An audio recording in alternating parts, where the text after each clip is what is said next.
put down your pistol and load up the cannon. Welcome to Simplified Sparky Marketing. There's a phenomenal saying in marketing, and that is when you fire bullets at the target and it starts to hit, that's when you load up and you start firing cannons. And the reason is you stick a toe in the water at the start, you can see something's working, and therefore you hammer it home because you know it's going to make you more profit, might get you more time or create more revenue for your business. Where I see electricians mess this up the most is they start off not with a gun firing bullets, they fire cannons. What I mean by cannons is I am relating that to money. They start getting money and they throw it at avenues that some Joe Blow recommends them. They jump on it and then they're disappointed because that doesn't work out. And the problem with this is they're going in blind, they're going in without a strategy, or most importantly, they're going in without a target, in this case, a target market. Electricians are generally afraid to hone in on one target market or one specific person because they're afraid they're going to lose out on work. However, the opposite happens, I can guarantee you. The clearer that you know your target market, the deeper you can go inside their head of their problems, the more likely you are going to get more of your ideal clients coming to your electrical business. How granular do you have to actually get with knowing your ideal client? Extremely granular is my answer to that. So for example, I know the hair color of my target market. I know their age. I know where they live. I know the style of house they're in. I know if they've got a dog. I know if they've got kids. I know if they've got a husband. I know what the husband's into, sport-wise that is. I know what the wife is into, what they get up to on weekends. And you might say, that's psychopathic, Adam. Why the fuck do I need to know that much detail?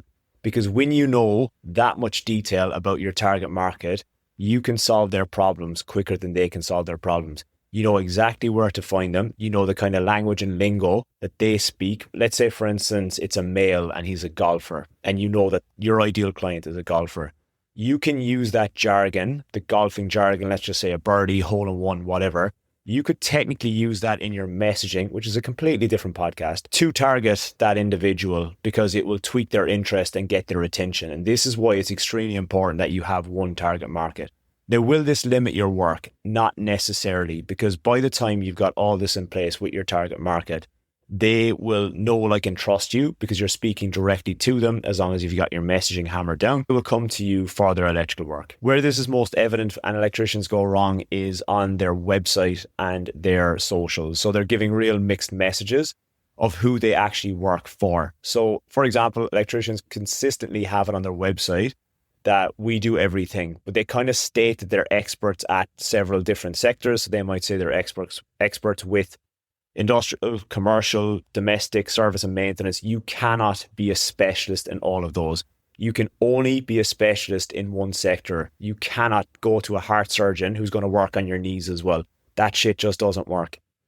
The other sector of this is social media videos. Now, there's electricians that cannot help but shake off the electrician in them, and they make content and videos not for their ideal target market, but purely for electricians, and almost to get street cred from electricians, thinking that that's what they need to do. And it's the blind leading the blind. I'm seeing electricians making electrical content and videos, and then other electricians are copying them. Now, to this point as well, some electricians or electrical contractors genuinely want to make electrical content that they can showcase to other electricians that they are proud of, and that's perfectly fine if that's your end goal. I don't know about you, but I would be using the power of social media to generate money and revenue and profit for your business. So in my opinion, if you want to do this for the good of your health and you want to have a profile and a load of followers and vanity metrics on your profile for doing electrical work, that's perfectly fine.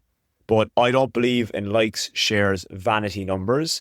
I don't give a fuck if a YouTube video or a podcast gets 10 listens for me or 10 views. One of the views or listens on that will be undoubtedly one of my ideal target market that has seen it, because I'm being extremely specific. How many times in this podcast did I say electrician? Why do you think I said that? The reason I say electrician in this podcast a lot is because I'm speaking directly to you, the electrician. Now, if you're not an electrician, you're in the wrong podcast, and I will never work with you. If you're a 10-foot tall Teresa and you've been back to the very start of the podcast, you've been listening from day dot, you will remember the podcast was called Simplified Trading Marketing, and this was me being an idiot. This was me thinking that there wasn't enough electricians out there to work with. And this is the exact same mindset why people claim to do all things for everyone. You need to get hyper specific. And when I specialized into electricians, it got a lot easier for me to attract electricians. I could speak ultimate electrical jargon to them. And as well, it's more fun to work with electricians because I am an electrician, so we click the best. And this is why being specialized to a target market is extremely important. It's up to you what you want to do with your electrical business. But from studying so many different electrical businesses and seeing what works and what doesn't, I'm basically giving you the keys to what you should be doing inside in your electrical business. And it isn't doing all things for everybody. It's being very specific to one particular person. When you nail that down and get that 100% right, you will watch the money come into your electrical business. I'll catch you next week.